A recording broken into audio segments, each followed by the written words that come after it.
Good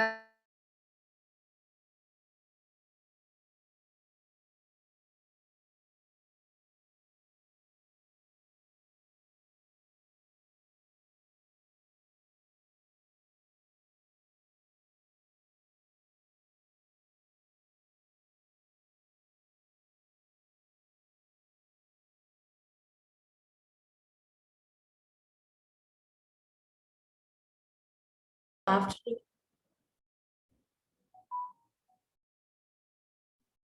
A very good afternoon, everyone. On behalf of SIG Speech, I welcome you all for our fourth webinar in our Fluency series titled Cognitive Behavior Therapy in Stuttering, to be addressed by Dr. Pallavi Kelkar. Before I introduce Dr. Pallavi and we move towards her presentation, I request you all to observe a minute of silence to pay our due respects to a great teacher and a human being, Dr. Vyasamurthy, who we recently lost. For those who don't know him, Dr. Vyasamurthy taught diagnostic audiology and psychophysics at AISH and was from among the first MSc batches that graduated from AISH. Also, I would like you to pray for the departed soul and the bereaved family of a young budding professional, Mr. Rahul, an alumni of MERF Chennai, who was working with Medel India.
Thank you, everybody.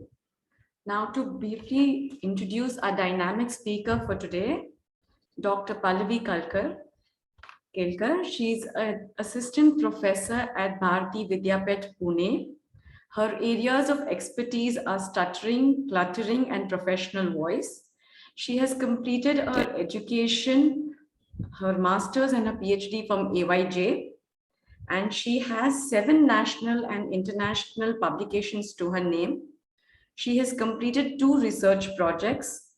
She has presented 13 national, 7 international papers, and has served as a resource person for workshops and seminars on stuttering and voice in India and internationally. She is the recipient of the Maharashtra University of Health Science Gold Medal for all consecutive years of the undergrad and post-graduation. And she has also received the ICMR Travel Grant nationally and the NIDCD Travel Grant through the University of Maryland. She's also the recipient of the Manohar Memorial Award for the best poster presentation at ISHACON February 2022. She's a member of the International Cluttering Association, and she represents India as an international member on the same board. She's on the review board of the Journal of the All India Institute of Speech and Hearing. With this, I would now request Dr. Pallavi to take over. Thank you so much, Zainab, for that lovely introduction.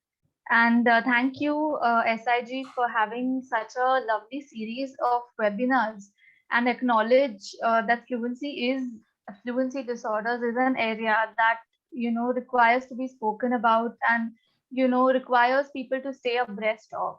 So thank you for that, and thank you for having me as a speaker today. Today marks the 4th of some really amazing presentations on fluency with Fluency Fridays in September. And naturally, that makes me a little apprehensive, don't you think? Because everybody has spoken so wonderfully. I've heard the last three presentations, some live and some on YouTube, and that really raises the bar for me. So I'm certainly under a lot of pressure today.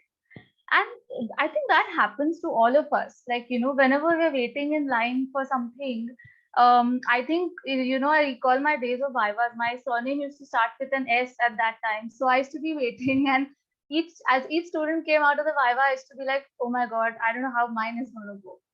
So I'm sure that all of you, lots of students will be in this audience and they will identify with this.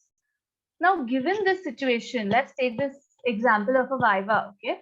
Given this situation, still some students manage to calm down, right? And give a really nice Viva. And some students just, fumble and are not able to think of the right answers. Now, that is the essence of CBT, okay? The ones who are able to calm down, what do you think they do? They probably become aware of their thoughts and their behaviors, their jittery behaviors, and they're able to modify those thoughts and those behaviors and turn them around into behaviors and thoughts that are helping them cope.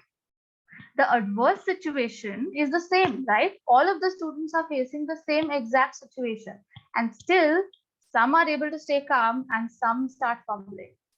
So that is the essence of CBT. And the second very important point in CBT, as you can see in this picture here, is that this ball of wool is being wound up, right? And this whole thread is very, very entangled in this person's brain. What the therapist is attempting to do is just take it out and nicely wind it up into an organized ball of wool. So that is again what CBT talks about. It does not negate our existing thoughts. It does not suppress them. It does not remove them. It does not tell you to forget about them. It tells you to simply modify them, organize them in such a way that you are able to show thoughts and behaviors that help you cope. Okay, so that is the essence of CBT. And with understanding what is CBT, now let us go to the most pertinent question for today, which is why CBT for stuttering? Okay, so you can see a very complicated picture here, but don't worry about it. We are not at all going to get into any theories today. I've just put up a picture of a current theory here. And I've said here that CBT aligns itself with current theoretical explanations. Now, what does that mean? I'm sure we all can go back to our graduation days when we learned about different theories of fluency, right? Theories of stuttering. And some of the theorists talked about how stuttering was because of some problems in neurophysiology. Some said it was because of behavior. Some said it was because of emotion. Some said it was because of speech and language planning and programming difficulties. Now, this current theory is sort of telling us that all of these are partly responsible for stuttering to manifest. And so logically, an approach that manages stuttering should target all of these, don't you think? And that is exactly what CBT in combination with speech therapy would do. It would target not only the speech and language planning and programming part, it will also look at the experiences that come along. It will also look at emotional reactivity and regulation. And ultimately, therefore, it will be a much more efficient approach. The second reason, again, we are very familiar with this picture. All of us have heard about the ICF, the International Classification of Functioning. Again, not getting into the details here, but basically what the ICF says is that it talks about well-being. And well-being is made up of not only the impairment, but all of these different components that you can see in boxes here, which is the functions and the structures, as well as environmental factors, the person's own factors, which can be related to their behavior, their affective component, which is the feelings component, as well as their thoughts or cognitive component. And all of these together will then affect their activities and their participation. So again, an approach which is efficient would target not only the impairment, but also these other two, environmental and personal factors. And CBT in combination with speech would help us do that, and therefore would take us a step closer to well-being. The third reason It aids long-term improvement. Now, again, we are all familiar with fluency shaping approaches. We have seen them in the last two presentations. We have seen that they help us reduce the moments of stuttering. We've also seen stuttering modification approaches, which help us reduce the struggle part of it, right? The struggle behaviors reduce. And then we also saw in the last two presentations that what helps us the most is hybrid approaches because they are tailor-made and they combine both fluency shaping as well as stuttering modification. So if you see the purple and the yellow circles intersecting here, those are the hybrid approaches. So those we can say probably are better. But within those, we also want an approach which persists, the improvement persists over time. And that becomes difficult many times. Even as practitioners, what we see is there is sudden improvement in the patient and very, drastic improvement, and it lasts for a while, and then the patient again relapses. So we want an approach which is not just hybrid, but also persists, makes the improvements persist over time. And that is the intersection of the three circles. And that is possible again with speech-based approaches along with CBT. And that is why we should be using CBT for stuttering. The fourth reason, and this I think is the most pertinent reason for the Indian scenario. Now, why do I say that? Let's just go back here to this ICF picture. We saw that there were a lot of environmental factors, right? But in our scenario, many times the environment is so vast that it is almost impossible to control all of these environmental factors. What does one do then if there are barriers? And there are often barriers, as we know, right? They can be in the extended family, they can be in school and daycare, in friends, in many, many parts of their surroundings. So obviously, logically, yes, communication is a two-way process, and the person will influence their listeners, as we can see in the red arrows, and the listeners will influence the person who stutters. But here, the listeners' arrows can be full of stigma, they can be full of stereotypical beliefs, and this is largely due to lack of knowledge. And as therapists, we always try to make sure that we build awareness, we carry out awareness drives, programs, we do a lot on speech and hearing awareness week and month and all of that, but we are making progress in very, very small steps. I'm sure all of us agree.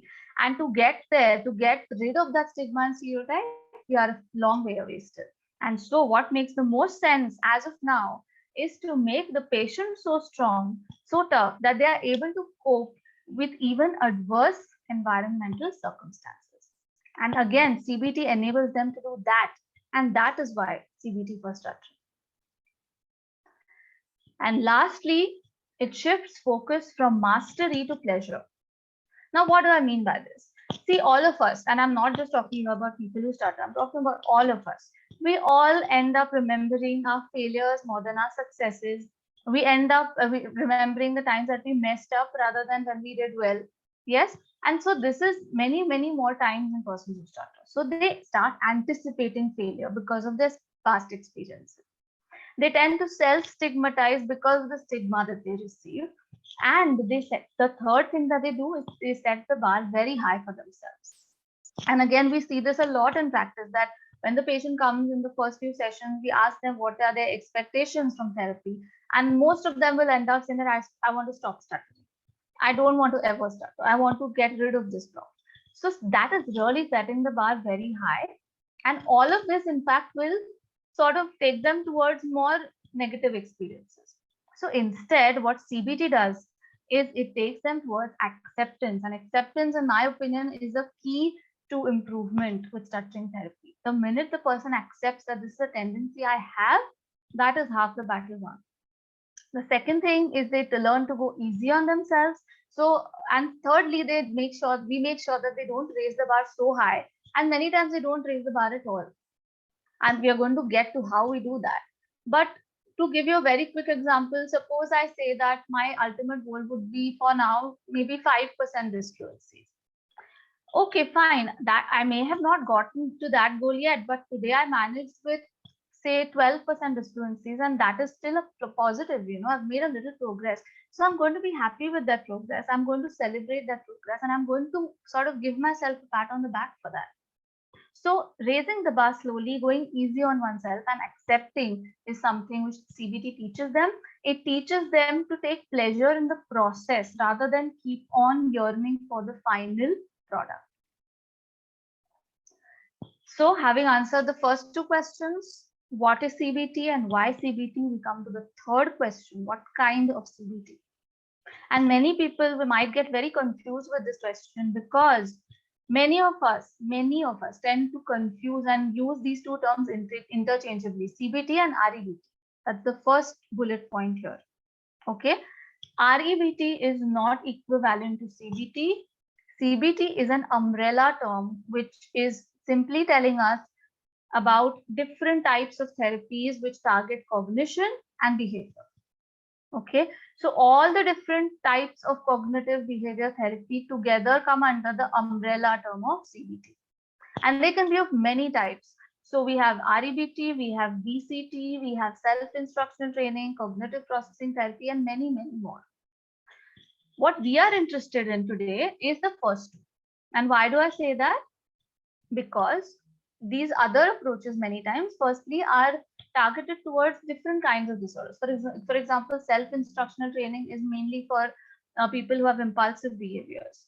Cognitive processing therapy is more for people who have post-traumatic stress disorder. Okay, whereas REBT and Beck's cognitive therapy target more of anxiety, and anxiety is, I think, very integral to stuttering. And so we have even read about people who are more into, looking at academic journals.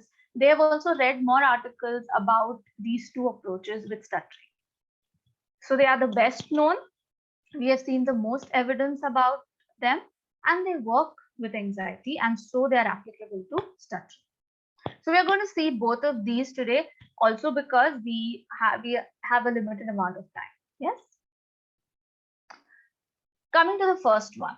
So REBT, many of us would already know that it's been given by Albert Ellis. The essence of it is this. Now, again, instead of just getting theoretical, let me give you an example. We already saw the example before, but let me think of another one and tell you. Okay, so activating event and consequence. What does this mean? This means on a activating event or a situation. So let's take an example of this adolescent child who has suddenly discovered that his test is postponed. So he's excited, he's very happy, he's elated, he comes home, and I ask him, what happened? Why are you so happy? He's like, because my test got cancelled. So I said, yeah, but why are you so happy? He said, what are you asking? Obviously, I'm happy because my test got cancelled. But what we are forgetting here is that in the same class, there might be another child who's probably very studious and probably a geek, probably like me when I was many years ago, and who's very disappointed that the test got cancelled because he had studied and he doesn't want to study anymore and he just wants to get over with. So he comes home very disappointed. So the activating event is the same, but the consequential feeling and the consequential behavior is totally different in both these children. And why is that? The reason is that their beliefs are different. And what is the other word for belief? Their thoughts are different. The self-talk that they have, what they say to themselves is different. So REBT tells us that an activating event doesn't directly lead to a consequence. Nobody has the power to make you feel angry or sad or nervous or jealous. It is you and your thoughts and your beliefs that are making you feel that. Okay, and those beliefs are often irrational, and so they are called as IB in REBT. Okay, so A is the situation, IB is the thought, C is the feeling or the behavior, which is the consequence. There are some more terminologies like D, which we then use in therapy for disputing the irrational beliefs, which then we make those IBs into RBs or rational beliefs. And finally, what E stands for is the effective outcomes or the good behaviors or what coping behaviors or coping thoughts that the patient has. Okay, so this is the REBT model, and this is what is going to really help people who stutter. What are the obstacles for persons who stutter? Firstly, external variables, like I said, which are many times not controllable. which is the A's, IB is generated as a result of these, and the consequential negative emotions and behaviors which we see and we measure in the clinic. One more, okay, now before we get ahead, I want you to just do this quick task for me, okay? Zainab, can you help me with this a little? Do we have everybody's chat windows open? Yeah, everybody's chat windows are open, Pallavi. They can. Okay, great. So what I'm going to do is I'm going to read out a sentence. Okay, I'm going to read out a thought or a belief, and you have to classify it as irrational or rational. Okay, so if you think that this belief is irrational, I want you to type an I or a capital I, small I, whatever in your chat box. And if you think it is rational, I want you to type an R. Okay, Zainab, can you? I cannot see the chat window. Can you see it now? Can you, no, I'm not able to view the chat window. So can you help me out and let me know how many I's and R's we've got? I'll start reading the sentences. Okay. Yeah, should that work? Yes. Okay, all right. So my first sentence is, and please don't hesitate to type. It's okay. You know, I'm not going to check who's got it right and who's got it wrong. So my first sentence is, at least my father should understand me.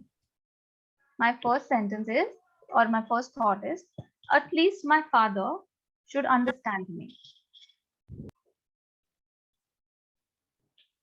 Let's see, everyone type some letters, please. So don't raise your hands. I saw somebody raise their hand. Don't raise your hand. Just type an I or an R, whatever you feel.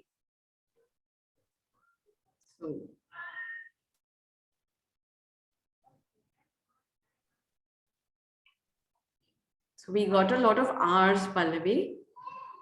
And can you see this? We've got a lot of R's, but actually this belief is an irrational one. So why have I highlighted the should? Because this is a demand that the person is actually making of their father. That I don't care if anybody else doesn't, at least my father should understand me. Okay, so that is why it is an irrational belief. Okay, next, let's go to the next one. If I say my name, I will stutter and she will judge me. If I say my name, if I say my name, I will stutter and she will judge me.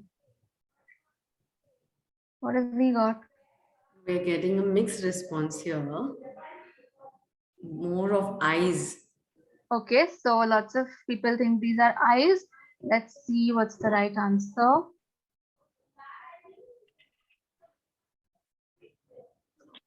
Yeah, so those who said I are right. If I say my name, I will stutter and she will judge me. Why? Again, here there is a will. So again, the person is very sure that they are going to stutter and she is going to judge. Okay, so that is why it is an irrational belief. Let's go to the third one. I would have liked it if he had not been rude, but it's not in my control. I would have liked it if he had not been rude, but it's not in my control.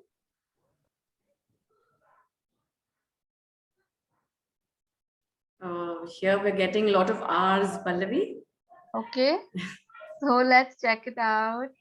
Wow, y'all are getting better. So good. This sentence doesn't have a should or a must or a will. So I would have liked it if he had not been rude, but it's not in my control. So it's rational because you're not saying that he shouldn't be rude. You're saying that, yeah, of course, I would have been happier if he had not been rude, but I know it's not in my control. Good. Next sentence. I'm okay if I get stuck in other situations. Just in this one, I must be fluent.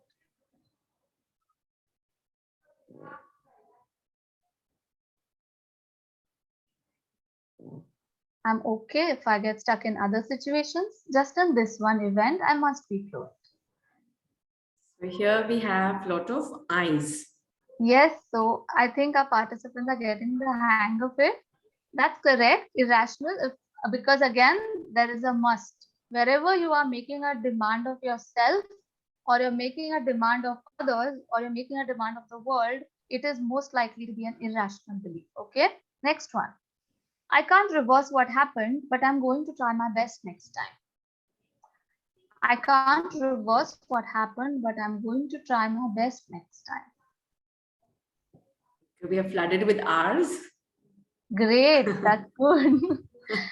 So yeah, this is rational because very practically speaking, you really can't reverse what happened. But all you can do is, again, you're not demanding from yourself that you will do great next time. You're saying you're going to try your best next time. And the last one, everyone has some weakness. Stuttering is mine. Everyone has some weakness. Stuttering is mine.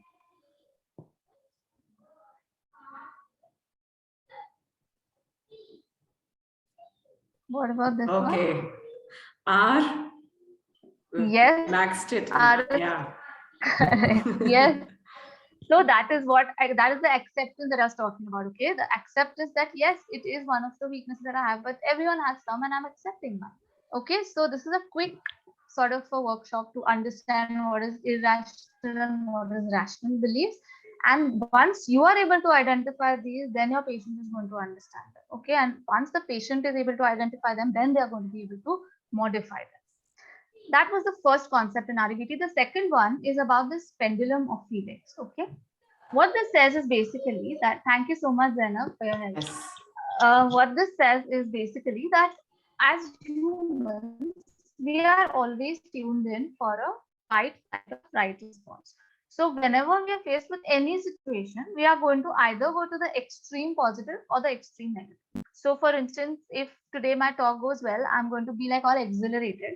But then I'm probably going to get very nervous because for the next talk, I'm going to be like, oh, I hope the next one goes as good. So my thought pendulum is shifting between very positive and very negative. Now, in people who stutter, what happens is whenever they go to these extremes, that is when they stutter more. And we all have heard from patients firsthand that when they're angry, excited, unhappy, depressed, that is when their stuttering increases. So, what REBT trains them to do is to understand that yes, my thought pendulum, my feelings pendulum is going to swing to both ends, but ultimately my job is to bring it into the healthy zone. I do not want to negate the fact that I am feeling sad, but instead of depressed, I'll just feel a little unhappy. Instead of anxious, I'll feel a little concerned. Instead of exhilarated, I'll just be happy. Okay, so I'm bringing my feelings from the extreme negative and extreme positive, unhealthy zones into the dotted lines, which is the healthy zones. And I'm going to do that through various tasks that my therapist is going to give me. Okay. So that was REBT. Now coming to the second one, which was Beck's cognitive therapy. How does this differ from REBT? Let's see. What it says is that any past experiences are going to lead to the formation of certain automatic thoughts. For example, if a person who stutters has been having many people, since childhood who have been teasing him, criticizing him, then those experiences are going to trigger automatic thoughts in response to any stranger who he talks to. Okay. So once this is triggered, even if the stranger is actually showing positive reactions, these are all going to get filtered out, and what is going to just remain is the automatic negative thoughts, and the resultant feelings are going to be nervous, and the resultant behaviors are going to probably be avoidance. Yes, so these automatic thoughts are just that, they are not in what to say in sync with reality. They are often exaggerated. So as you can see, it's like I've completely failed, no one will like me, I cannot face them. These are all the automatic thoughts. And they are also blocking the inflow of information that proves them wrong. So the person is not willing to accept that there's anything else that is the truth. What CT does is that it uses real life experiences to make these automatic thoughts more realistic. So this is something which we've actually even seen in midvast, right? You give tasks to the patient that it's like, you go and talk to 5 people and see their reactions. So when he actually objectively looks at their reactions, he might realize that, oh, they're not all negative. In fact, maybe all 5 are not negative. So because of that, his automatic thoughts are going to be less strongly activated, or they are going to get corrected. And therefore, his feelings are going to be less extreme, are not going to be avoided. Okay, so this was REBT and CT both in a nutshell. And now we're going to look at the similarities and differences. So the crux of it, which I want you to understand, is that what CT does, cognitive therapy does, is that in the face of adverse circumstances, it shows that they may not be as bad as we think. Okay, they sort of it tells us that we are exaggerating them, and those circumstances may not really be as bad as we think. REBT, on the other hand, says that even if they are as bad as we think, we can still stand them. We can still tolerate them. We can still cope with them. Okay. So here are the differences and similarities in a nutshell. Let's take a quick example of a thought to understand this better. Suppose the thought is, why do only I have a stutter? It's so unfair. That is the thought. And what is the resultant feeling? Anger and frustration. Now, what cognitive therapy will do is it will appraise the automatic thought. So it will actually make the person question the reality of this thought. So you will help make him. Have I never heard of anyone who stutters? Maybe that's an exaggeration. Is everyone perfect? Is everything always fair to everyone? And this is not just questions, mind you, that we are asking him. We are probably giving him tasks to go and find out for himself. And that is going to help him correct the exaggerated automatic thoughts. Whereas what REBT would do is it would dispute these thoughts. Okay. So what it will ask is, first of all, do all people without stuttering achieve everything that they want? So REBT is not saying that this thought is exaggerated. They're saying, yeah, agree that you have a stutter and because of that you are losing out on many opportunities. But does that mean that if you didn't have stuttering, you would achieve everything you want? Does that happen to people? Second question, who decides what is unfair? Maybe somebody who is bald might think that this is so unfair. At least if you don't open your mouth, people don't know you stutter. People look at me only and they see that, and then I feel so bad about it, right? Another thing would be that even if you're the only person with this problem, you have to accept it because it's not in your control. So at least accepting it. If you're not accepting it, you have two liabilities. One is the stuttering itself, and secondly the anger. If you're accepting it, at least you're ridding yourself of that additional burden of anger. Okay, so this is the essential difference in the way REBT and CT would work. The common factor is that both of them would involve implementation of the appraisal or dispute in real communicative situations. So when we are implementing CBT, we always give tasks to the patient. The tasks might be cognitive, thinking tasks, or they might be behavioral, doing tasks. And secondly, both involve coping with the situation when it cannot be changed, as I said before. REBT has this serenity prayer, which is very, very important to understand. God grant me the serenity to accept the things I cannot change, the courage to change things I can, and the wisdom to know the difference. So in therapy using REBT, what we do is, first of all, we teach them to understand what are the things they can and cannot change. Secondly, try and change only what you can, and what you can't, don't beat yourself up over it, learn to accept it. So that is the crux of the therapy that we would be doing using these principles. So this is pretty much what I learned from the books and from the courses that I took in CBT. But I learned so much more from my patients. So I'm going to share that with you in the second half of this talk. Using CBT with persons who stutter, what persons who stutter taught me. So let's see one by one, case by case. This is a case of an adolescent who stuttered. She was not really willing to reveal too much about attitudes and feelings. And initially, what we started off with, now you can see here that the sessions are listed from May to August 2019. So it's a span of 3 months. Sessions were once a week. And what happened was, initially, because of her reluctance, which I felt, she did not say it outright, but clearly she was not willing to reveal too much. And whenever something related to it was asked, she usually used to change the topic. So mostly what we worked on in the beginning would, in fact, for the first 10 sessions, was informative counseling, introduction to fluency shaping. We also worked on voice projection because her voice was very, very weak. Her eye contact was poor. We worked on relaxing muscles. We worked on increasing her self-motivation because she never gave herself credit for the improvement that she got. So this was pretty much what we did for the first 10 sessions. We after that started working a little bit on narratives also using airflow. We started focusing on naturalness of speech. Still here, mind you, REBT had not been introduced. That is when probably in the 11th session, we started with the concept of REBT and a little bit of cognitive therapy as well. And let us see if you can you just tell me, Zainab, if you can hear this, because if you can't, I'll just reshare it.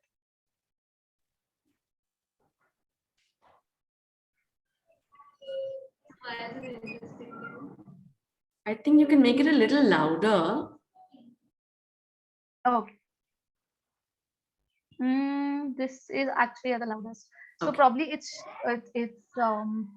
not audible because she was very, very soft. Or maybe I can reshare it. You want me to reshare Yeah, it? could you please do that? I'll do that.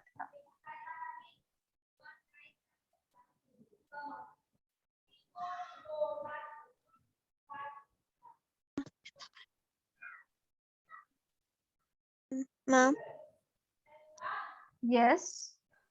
can you go a little bit slow? Yeah, sure. That's what I'm going to do now in the rest of this talk, because we are going to talk about patience. Okay. Just 1 second.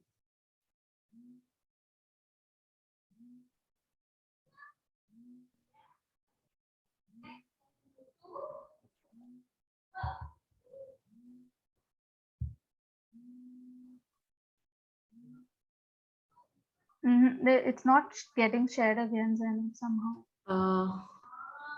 One minute. The screen is.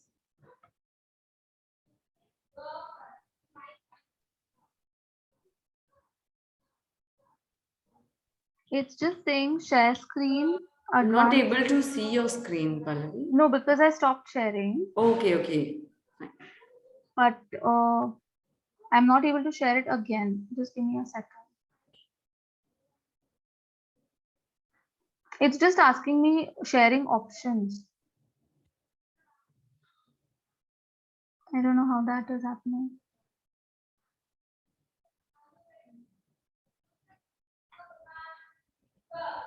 You have any pointers as to what I should be doing? I'm not able to see, so I think generally when you play again, it should play, Pallavi. Want to? No, but it's just saying advanced sharing options. Okay. Would you know, Sunali? I will connect you to Shweta. Just a moment. Yeah. Maybe in the meantime, Zainab, we could take any questions that we have. Yeah. Do you have any questions? You can please put it in the chat box.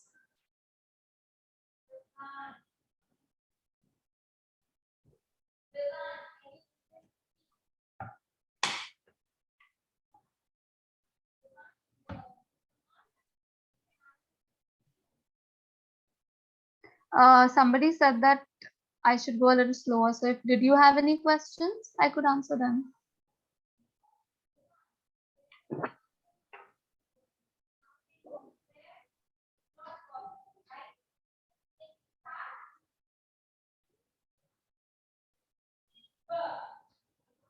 So Pallavi, I had a question. What kind of course do you need to take? Because this is it's very new information for all of us, in fact, and we're really enjoying listening to you. So how would one of the questions would be, how do we go about doing these courses? Is there a particular course? Yes. So as far as I know, in Mumbai, there is the Institute of Psychological Health in Thane, which runs these courses. In Mumbai also, there are multiple courses, but I think the internet will be a better resource. But I can find out and mail the people who are interested. And there's one course in Pune as well, which has recently started. So that can be taken as well. But if you just, Google RECBT courses, and you see, what is important to see is the person who's running them, because the person who's running them has to be a clinical psychologist. If there's anybody else who's running the course, then the authenticity of the course is really questionable. Okay. All right. Yeah. Can you see my screen again now? Yeah, we can see it. Yeah, the first slide.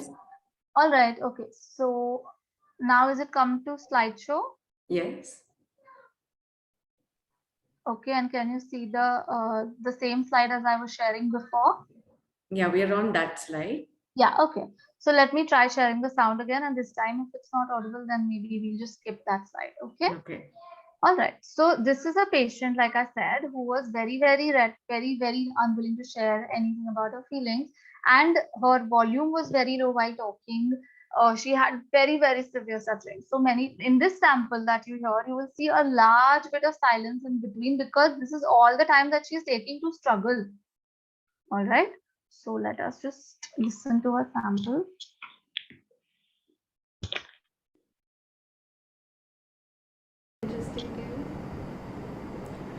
Because in that book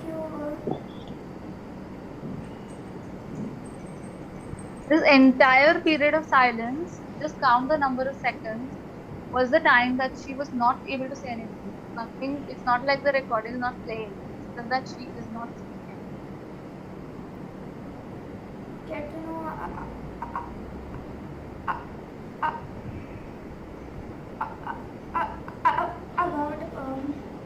All right. So this was just a small clip of a sample that I played for you to show the severity of stuttering and also her intensity being low.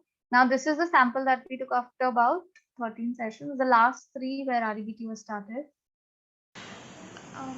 Okay, yes, well, exams are required to some extent, but I think so at the same time they put so much pressure on students to do good in examinations that the fun you actually have in studying it just goes away. So yes, but yes, they are required because in that way you can retain the information you have learned so far. Like Okay, so you can see that her speech is flowing so much more. She is sounding so much more relaxed. Okay, and this has happened in a matter of a few sessions. The lesson I learned from this case was that you need to wait and not use a thumb rule of starting speech plus CBT in every case that you see. You have to decide when it is right for that particular patient. These were her findings on SSI-4 and the ISACS, which was used for assessing her impact. The ISACS is an impact assessment instrument, which is created in India. And you can see that her impact has reduced. That has begun to reduce rather.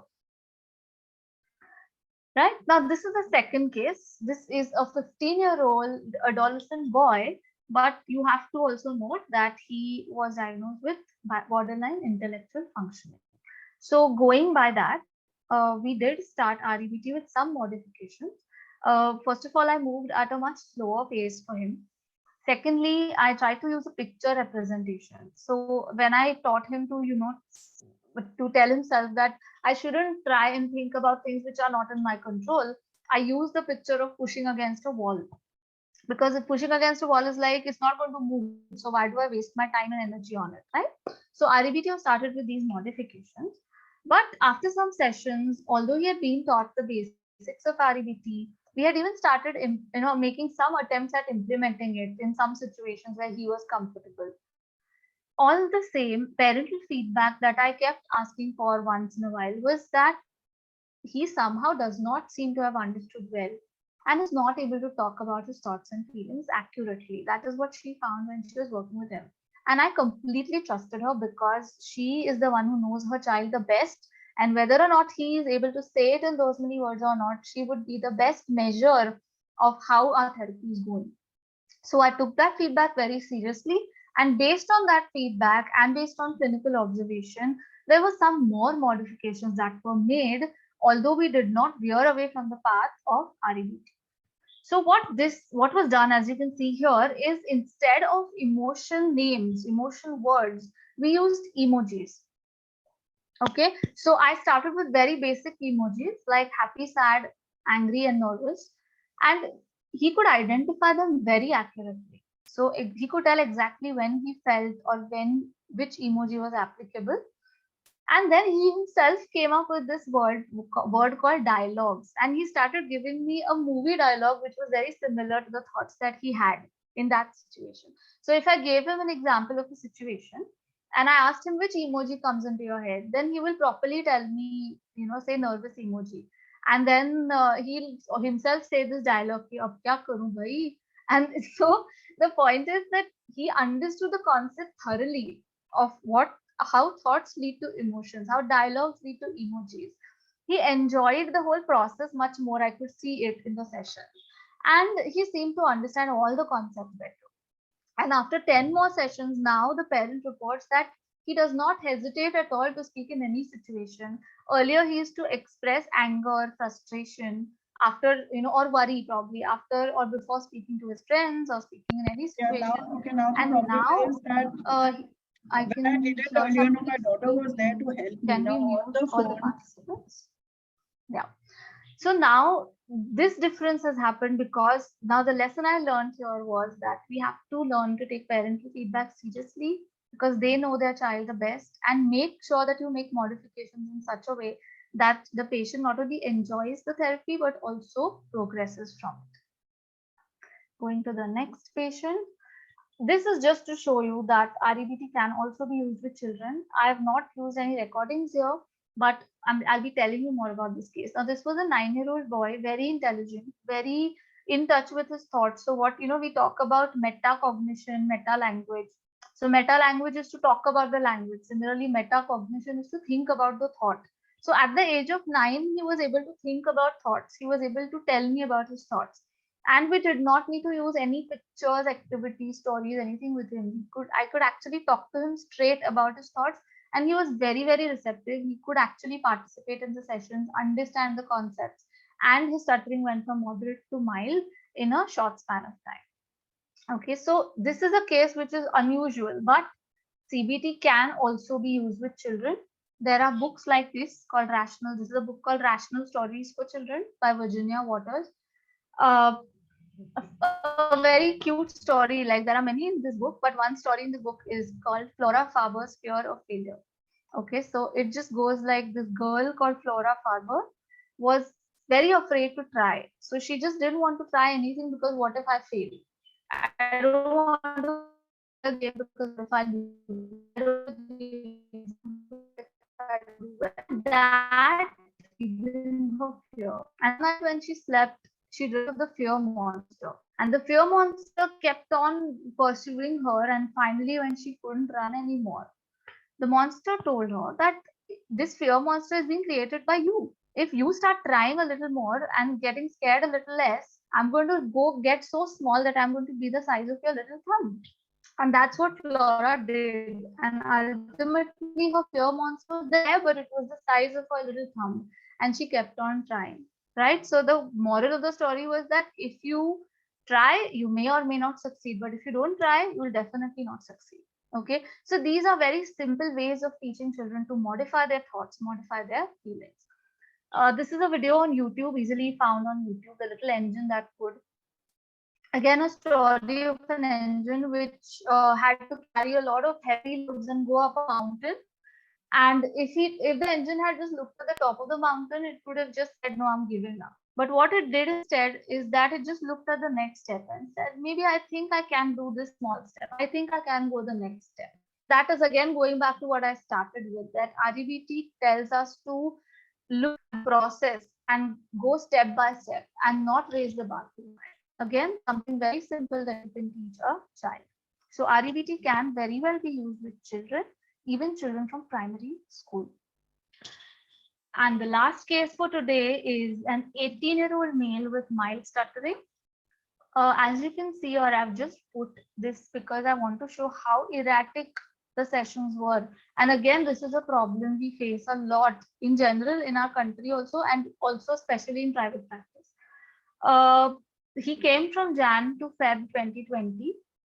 Initial assessments were done. Only 3 sessions happened. And then he did not report till September 2021 in the pandemic. And he was, because he had some financial issues and also he was not comfortable with online sessions. Then he came back in September 2021. Again, he was there till December. So there were 11 sessions. Again, he did not report for 2 months because he had some exams and different reasons. And then he again came back in March 2022. So this was his graph of very, very erratic sessions. Whatever was taken up in those sessions, I've put down here. The yellow box talks about the speech and language aspect, also a little bit about REBT. The right one is completely talking about what was done in REBT. So in the beginning, we just went with airflow prolongation, reading used for reading and speaking. We went to spontaneous narration as well gradually. Naturalness was worked on, prosody was worked on. We worked on a self-monitoring, and this was mostly in the latest sessions, in 2022, because we were moving more towards generalization. So he had to learn to self-monitor even in narration and in conversation. So that was worked on. In terms of REBT, the ABC concept, which I told you, was taught to him. We talked about the whole pendulum of feelings. I taught him to differentiate between, sort of make a quick table of what are the things in his control, things not in his control. I taught him about how to make sure that you know your goal and decide quickly which are the things which are going to help you get towards your goal. For example, if I go to a shop and I stutter in front of the shopkeeper, immediately I'm going to get a feeling of extreme nervousness, frustration. But then I tell myself, what is my goal? Is my goal to impress the shopkeeper? So once I orient myself to my goal, then immediately I start putting away things which are not in my control, because his reactions are anyways not in my control. Right?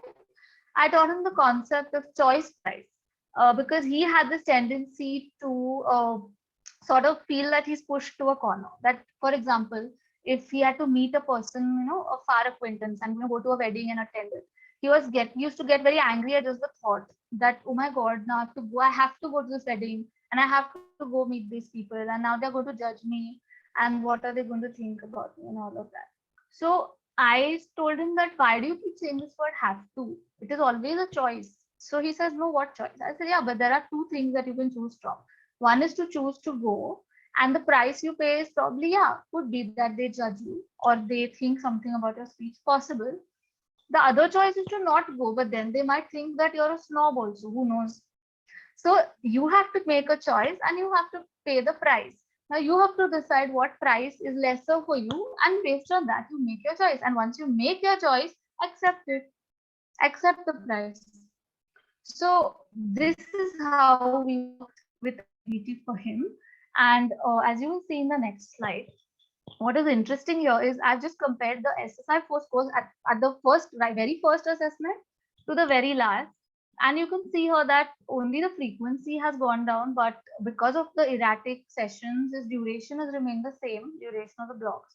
In fact, physical concomitants have increased a little. So probably there was a slight traces of a relapse over there. On the ISACs, on the other hand, subscale 1 tells us only about the impairment part. So it's very much in sync with us SSI4, because subscale 1 is the same. In fact, it's showing a slight increase. Subscale 2, 3, and 4 talk about the person's his own reactions. Subscale 3 talks about more about activities, and subscale 4 talks about participation. So if you can see here, although his actual impairment is pretty much the same, in some aspects it's worsened, but his attitudes and feelings have improved. Okay, so this told me that REBT is, like I started to tell you right in the very beginning of the presentation, that REBT is a robust approach. It is resistant to these kind of things like relapse, because it makes the person independent. They can learn to use it on their own. Okay, and it does show improvement irrespective of various obstacles. Quickly want to tell you a little bit about my experiences with CBT in group therapy. Firstly, it helps in group therapy as well. What I would suggest is take along a psychologist. Even if you are trained in REBT, what I had done is I had taken along a psychologist, because you never know if there's somebody in the group who also shows some concomitant psychological issues. So it's always good to have a group run by a speech therapist and a psychologist if it is CBT based. How it helps is, firstly, the patient always has this question, why me? And that is replaced by, I'm not alone. There are so many other people like me. They get rational thoughts from others as well. So they are not, the onus of getting rational thoughts now is not only with themselves. They can learn from others as well. And they get inspired because they realize that if other people can, then I can too. There are some lessons I learned, or some pointers that I would like to share. Firstly, I learned that common values are more important than common cultural backgrounds. So initially, when I started the group, I was a little hesitant because there were people from different walks of life, different socio-economic strata, different cultures. But what I realized as the group started gelling and it gelled very well is that the beliefs that we were teaching all of them, the value systems were the same. And once they all agreed to those beliefs and value systems, that was what helps the group gel. And that is irrespective of their backgrounds. Once the group is set in motion, we should also be prepared that there might be, because as they open up to each other, they feel open enough to share strong beliefs and opinions. There can be discussions which can turn into heated debates. So be prepared for different responses right at the outset. So people might differ in their opinions. Be a facilitator, but the reins of the group should firmly be in your hands. So if there is a discussion that starts veering away from your goal, you have to make sure that you have really been very clear about the goal that you've set and bring the discussion back to what it started with. And lastly, please remember that cognitive therapy techniques could backfire in group settings. And so REBT is a strong backup in such situations. I'll give you an example. So there was this group in which I was talking about, I was trying to use CT, okay? So I said that, okay, when you're talking to an audience, you might start thinking the whole audience will laugh at you. But is it really true? Will the whole audience really laugh at you? So that was a cognitive therapy technique I was using, because what was I doing? I was trying to tell them that maybe you are exaggerating. Maybe this is not as true as you thought. But one of the people actually got up and said that, no, but I've had this experience where actually all the people who were listening to me started sniggering.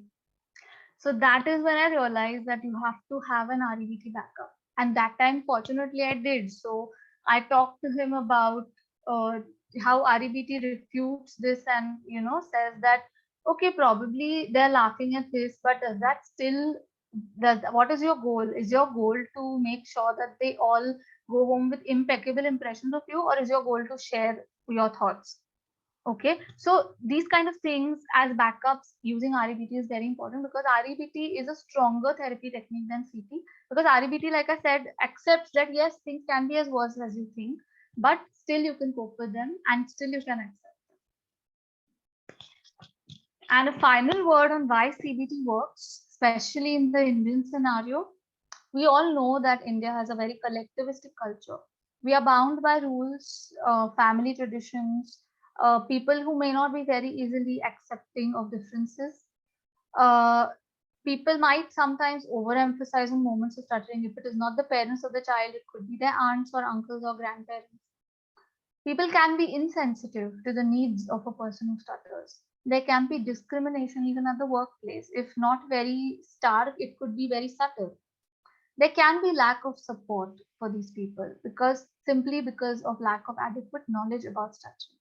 But in the face of all these negative environmental barriers, we still have an approach which helps the patient toughen up to them. And that is why CBT works with stuttering. A word of caution, though, is that we should make sure we don't do two things. Firstly, do not use what you're not trained to use.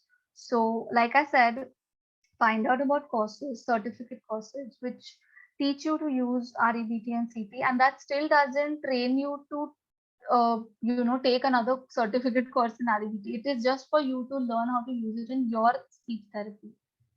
Second, do not enter the territory of a psychologist. So, for example, in one case, I started using REBT for speech purely, but in general, after some sessions, I started realizing that this person started getting teary or cranky or touchy at every little mention of anything that was related to a negative experience. It need not even be a speech experience. And that sort of put my antennae up, and I referred her to a psychologist. And then she was diagnosed with a clinical depression. And then that whole triad of things was continued. So there was medications, a small dose of medication, and therapy for clinical depression with the psychologist, as well as speech therapy for her stuttering. Okay, and that produced the best results. So remember to use CBT only if you're trained for it. But if you're not, there are still a wide variety of books, and I would be very happy to share them in an email later on, and that can be shared with the participants who have registered. There is a huge variety of books. There are authors like Raymond Joseph, Windy Dryden, Ellis himself, a lot of books about this. So if you can read them and at least apply the principles of these approaches to your therapy sessions, that would really help your clients, in my opinion. So thank you very much.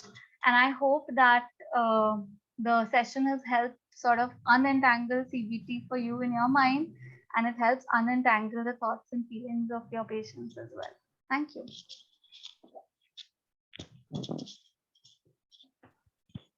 Thank you so much, Ms. Pallavi. It was really an enriching one.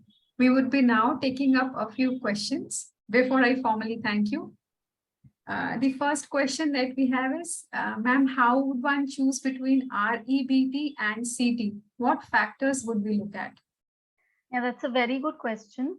Like I told you in this group example, okay, there are two types of people. One type of people are those who are strong enough to accept things which are at their worst. The second type of people who are those who may not, who might just drop out if you tell them that things are really, really bad and you still have to cope with them. So you have to decide based on that patient's personality. Okay, usually it would help to start off with CT. It's safer to start off with CT.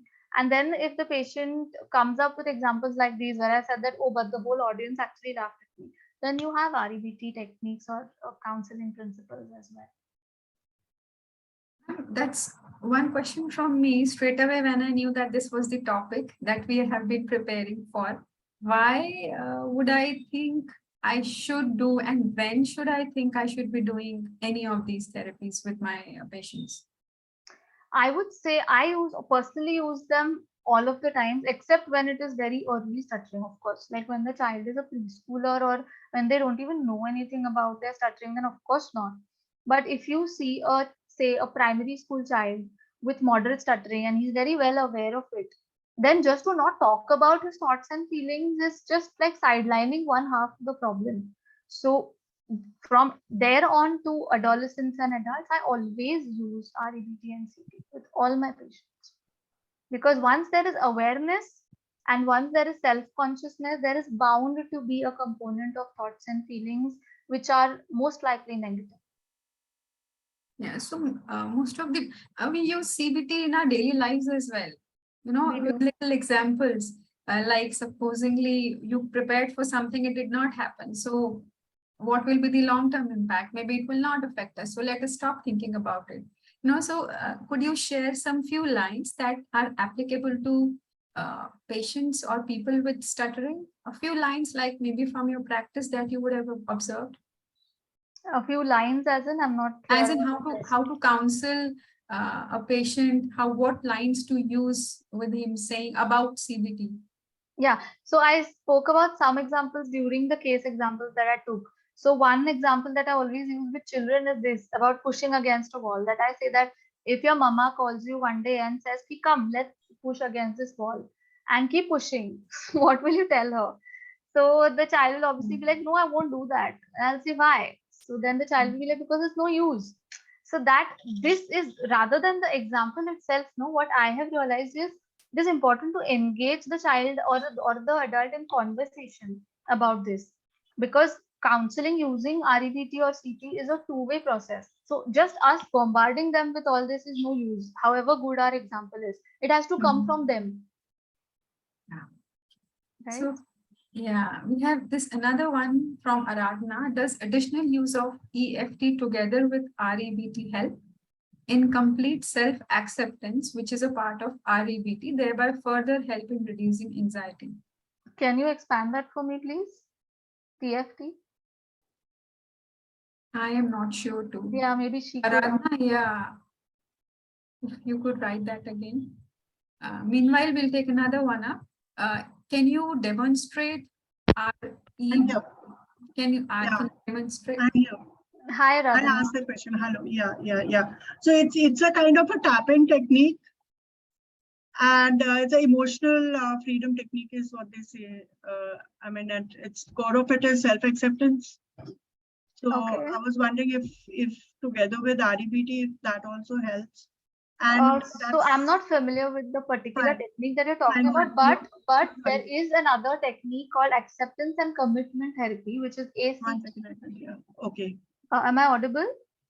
Yeah, you are. Yeah, there is another technique called acceptance and commitment therapy, which also talks about self-acceptance and which is also a very useful technique with patients who stutter.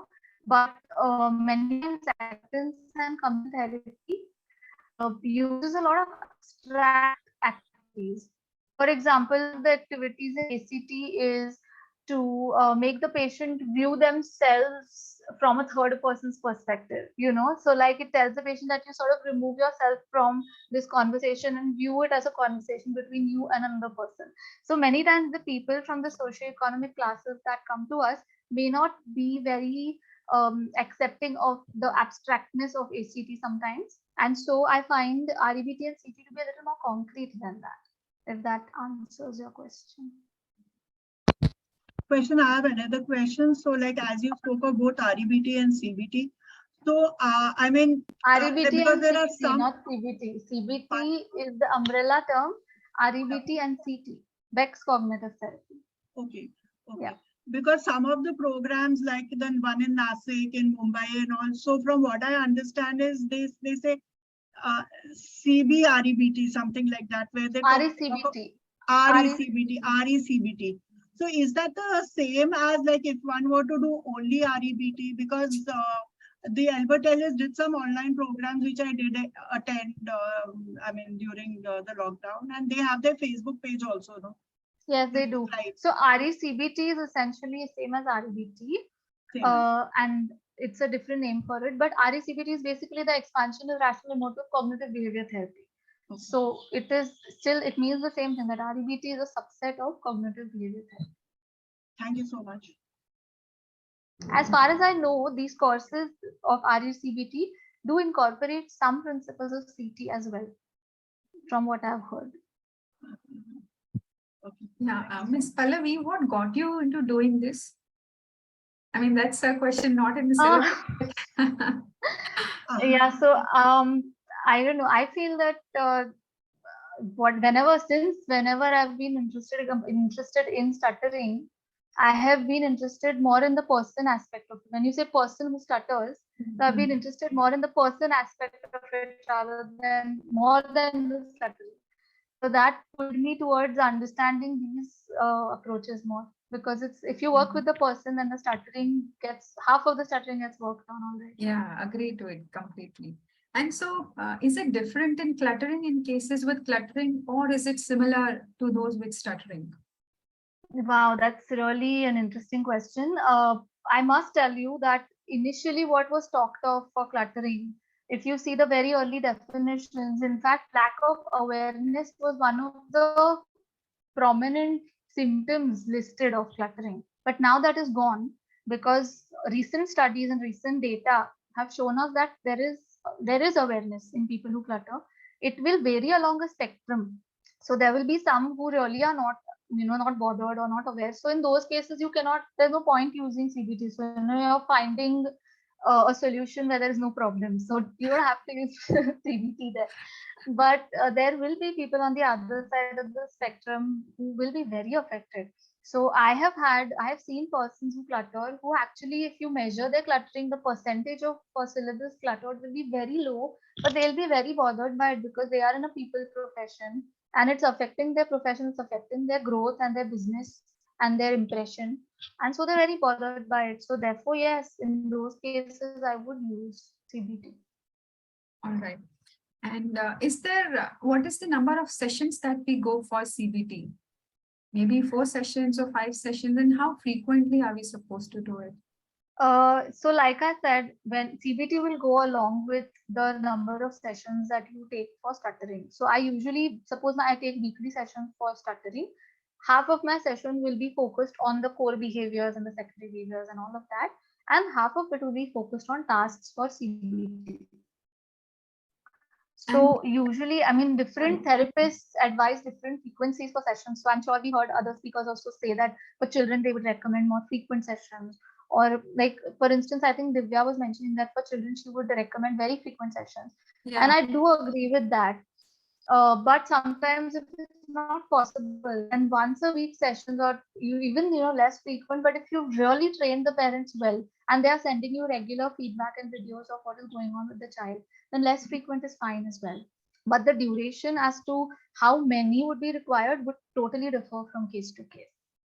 So supposingly we are on the exit therapy sessions for a child, is there a booster dose that is required for CBT sessions? Are there So the some booster dose for CBT would depend on parental feedback in that case. Mhm. So even if it's a child or an adult. So if, for instance, my stuttering therapy is fading out, okay, even for the core behaviors and the intervention process, I'm calling them, say, once a month for review.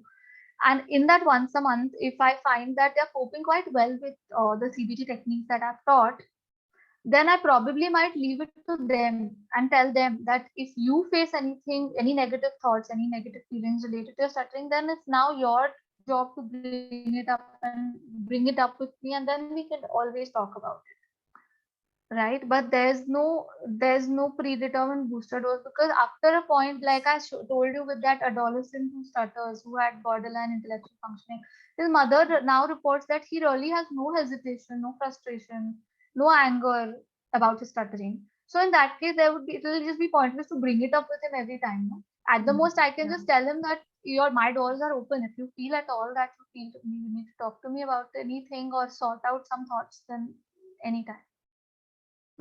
So you had also mentioned about that pendulum of feelings. So how does one know when we are in the healthy zone or we are in the unhealthy zone? Because one cannot decide it that easily. So that is why I say that one has to read all these books on REBT and CT to understand the whole spectrum of feelings. Right now, I gave you some examples of extreme feelings. So whenever one feels, say, very, very anxious, one starts experiencing even the physiological aspects of it, like increased heartbeat and little palm sweating and all of that. Once your feeling is gone from anxiety to just probably a little cautiousness, then that itself reduces your physiological aspects as well. So that is an indicator. But to really understand the whole spectrum of feelings, there is no other way but to read up on these approaches. Yeah, and what would you recommend to be the area of research in CBT and stuttering? Could you find out, or maybe could you share a few topics about research?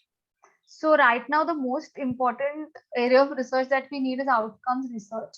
And the problem with outcomes research in RECBT is that it is difficult to have randomized control trials. It is difficult to have the exact same approach for each patient. It's just not possible to do that. So unlike the other approaches which are purely behavioral, like say LIDCOM program, where you can actually have the exact same protocol for every child and measure progress, right?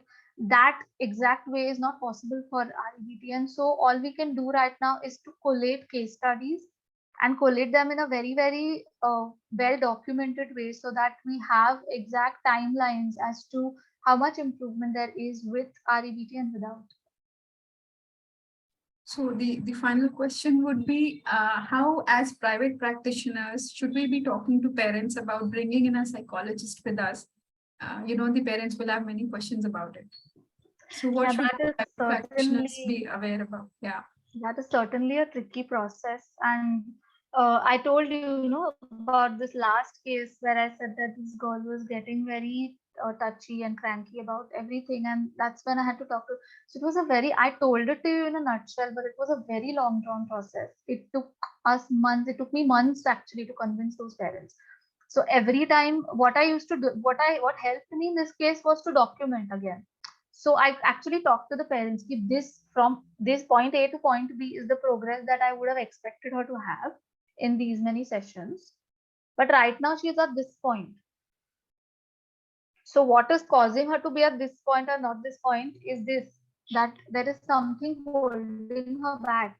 What is holding her back is her other thoughts and feelings, which have got nothing to do with the stuttering, but they are affecting her stuttering.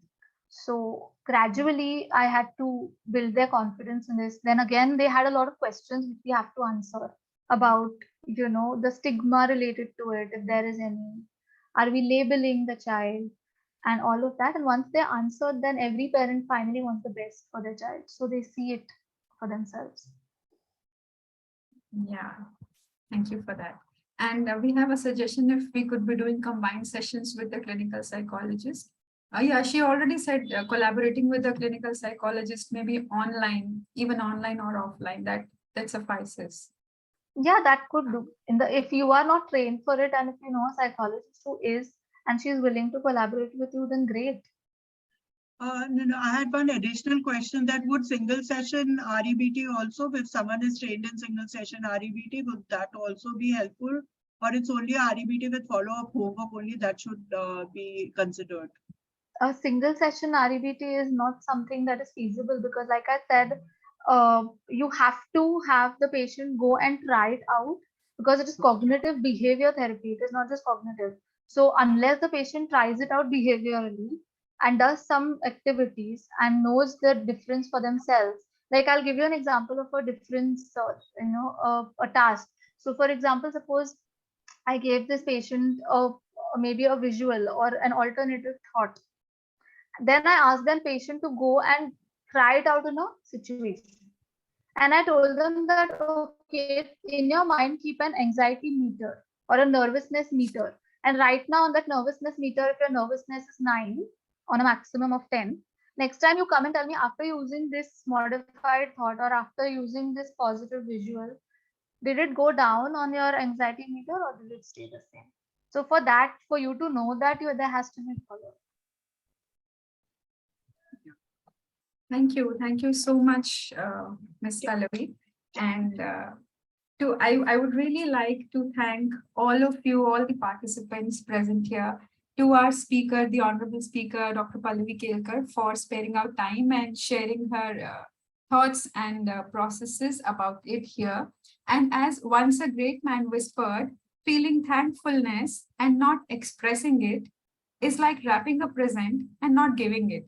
So today I take this opportunity to put all my gratitude into work by thanking you again, thanking all the participants because of whom this webinar was possible, thanking my members of the team SIG Private Practice Speech, and not forgetting to thank Ms. Shweta from Isha Backend Office for being available to us and making all these good times possible. I thank all of you for your support.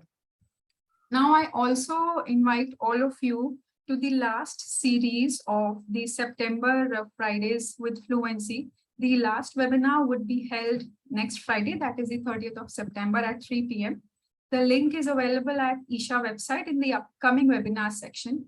This will be a nice one to look for a panel discussion, and we will have all our speakers that were there during this entire month, the stuttering experts, for a nice panel discussion.